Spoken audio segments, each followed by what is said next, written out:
কথা হৈছে যে গভৰ্ণমেণ্টেও যিহেতু এই বিষয়টোৰ ওপৰত অগ্ৰাধিকাৰ দিছে আৰু অসমৰ এইটো জনসাধাৰণৰ কেইবাটাও দশকৰ আশা পূৰণ কৰাৰ আমি এটা সুযোগ লাভ কৰিছোঁ।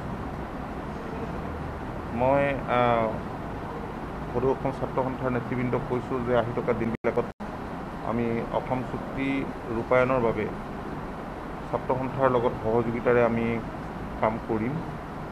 কাৰণ আপোনালোকে সকলোৱে জানে, মই তেখেতসকলকে এই কথাটো কৈছোঁ যে চুক্তি ৰূপায়ণৰ নডেল মিনিষ্ট্ৰী হৈছে ভাৰত চৰকাৰৰ গৃহ মন্ত্ৰালয়।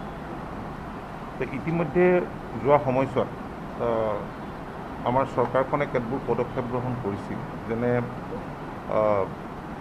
বৰা গাঁৱত ইয়াত এখন শ্বহীদ স্মাৰক উদ্যান নিৰ্মাণৰ কাৰণে মাটি অধিগ্ৰহণ মাটি লৈ এটা কাম আৰম্ভ কৰিছিল। গতিকে সেইখিনি আমি ক্ষিপ্ৰগতিৰে আমি আগবঢ়াই নিয়াৰ কাৰণে ইতিমধ্যে পৰিকল্পনা কৰিছোঁৱেই। মই বিষয়াসকলৰ লগত আলোচনা কৰিছোঁ, মাননীয় মুখ্যমন্ত্ৰীৰ লগতো কৰিছোঁ। আৰু এতিয়ালৈকে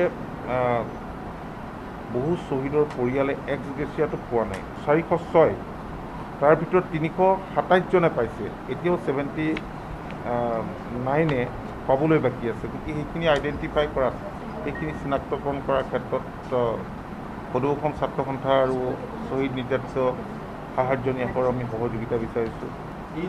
চাওক, মই ভাবোঁ যে মোৰ এটা ছাত্ৰ সন্থাত থাকোঁতে সপোন আছিল, কাৰণ দীৰ্ঘদিন ধৰি আমি এই সম্পৰ্কে ভাৰত চৰকাৰৰ লগত কেইবালানিও আলোচনা কৰিছোঁ। যিটো সময়ত ডক্টৰ সমুজ্জ্বল ভট্টাচাৰ্য ডাঙৰীয়া আছিল, আমি একেলগে বহুতবাৰ গৈছোঁ, থ্ৰেডবেৰ আলোচনা কৰিছোঁ। কোনো এজন দেশৰ গৃহমন্ত্ৰী নাই যাক আমি সেই সময়ত মানে লগ কৰা নাই বা আলোচনা কৰা নাই। প্ৰধানমন্ত্ৰীকো আলোচনা কৰিছিলোঁ। ৰিজাল্ট সম্পৰ্কেতো মই ক'বলগীয়া নাই, আপোনালোকে জানে। গতিকে এই সুযোগটো যিহেতু লাভ কৰিছোঁ, আৰু সেইকাৰণে মই মুখ্যমন্ত্ৰী ডাঙৰীয়াক ধন্যবাদো দিছোঁ। আৰু তেখেতে এই ক্ষেত্ৰত যিখিনি ছাপোৰ্ট লাগে কৰাৰ আশ্বাসো দিছে। গতিকে মই ভাবিছোঁ যে যিখিনি আমাৰ কৰিবলগীয়া কাম বা কৰিব পৰা কাম কৰাৰ ক্ষেত্ৰত অকণো ত্ৰুটি নকৰোঁ। আৰু আমাৰ চৰকাৰখনে সৰ্বোচ্চ অগ্ৰাধিকাৰ দিয়া বিষয়কেইটাৰ ভিতৰত এইটো আছে বুলি এইকাৰণেই কৈছোঁ, আপোনালোকে জানে যে প্ৰথম কেবিনেটতে যিটো ইকুইটি শ্বেয়াৰ নুমলীগড় ৰিফাইনেৰী, যিটো সদৌ অসম ছাত্ৰ সন্থাৰ দীৰ্ঘদিনীয়া দাবী আছিল, সেইটো 26% বৃদ্ধি কৰিলে। ঠিক তেনেকৈ বহুখিনি কাম কৰাৰ পৰিকল্পনা আছে, এইখিনি মুখ্যমন্ত্ৰী ডাঙৰীয়াই ক'ব।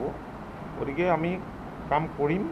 আমি সদৌ অসম ছাত্ৰ সন্থাৰ শ্বহীদ নিৰ্যাতিত সাহায্য ন্যাসৰ আৰু লগতে অন্যান্য যিবিলাক আন্দোলনকাৰী সংগঠন আছে,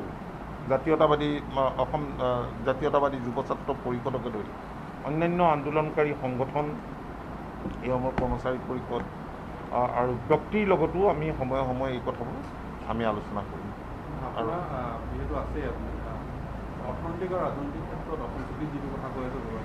মই ডিটেইলছলৈ আজি আৰু ইয়াতকৈ যাব খোজা নাই। এইটো আমি একেবাৰে অনানুষ্ঠানিকভাৱে আজি আলোচনা কৰিছোঁ। আমাৰ চৰকাৰখনৰ সদিচ্ছাটো মই প্ৰকাশ কৰিছোঁ, আৰু ব্যক্তিগতভাৱে সকলোৰে লগত আমাৰ ছিনিয়ৰখিনিৰ লগত চা চিনাকি আছেই। মই কৈয়ে গৈছোঁ একেলগে দীৰ্ঘদিন ধৰি কেনেদৰে কাম কৰিছিলোঁ। মই জেনেৰেল ছেক্ৰেটাৰী থাকোঁতে সমুজ্জ্বল ভট্টাচাৰ্য ডাঙৰীয়া সেই সময়ত ফাইনেন্স ছেক্ৰেটাৰী আছিল ন। তাৰপিছত আকৌ মই সভাপতি হ'লোঁ, তেওঁ জেনেৰেল ছেক্ৰেটাৰী হ'ল। মই উপদেষ্টা হ'লোঁ, তেতিয়া তেওঁ জেনেৰেল ছেক্ৰেটাৰী হৈ আছিলে। সোণোৱাল ডাঙৰীয়া সভাপতি আছিল। দীঘলীয়া দিন আমি একেলগে এই বিষয়টোৰ কাৰণে আমি সংগ্ৰাম কৰিছোঁ। গতিকে আজি মোৰ ইয়ালৈ আহি মোৰ সেই দিনবোৰৰ স্মৃতি মনত পৰিছে, আৰু ভগৱানে এটা সুযোগ দিছে, থেংকছ গড। গতিকে মই ইমানেই কৈছোঁ আজিৰ দিনটোত। আৰু সংবাদ মাধ্যমৰো, বিশেষকৈ গণতন্ত্ৰৰ চতুৰ্থ স্তম্ভ হিচাপে আপোনালোকৰ আন্তৰিক সহযোগিতা কামনা কৰিছোঁ। মই সদৌ অসম ছাত্ৰ সন্থাৰ সন্মানীয় সভাপতি, সন্মানীয় উপদেষ্টা সমন্বিতে সদৌ অসম ছাত্ৰ সন্থাৰ সমূহ বিষয়ববীয়াক মই আন্তৰিক ধন্যবাদ আৰু কৃতজ্ঞতা জনাইছোঁ।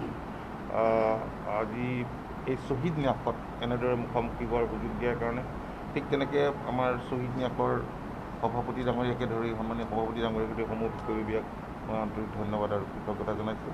আৰু মই কৈছোঁ যে সময়ে সময়ে আমি আহিম, আৰু তেখেতসকলেও আমাৰ তালৈ আমি নিমন্ত্ৰণ জনাইছোঁ।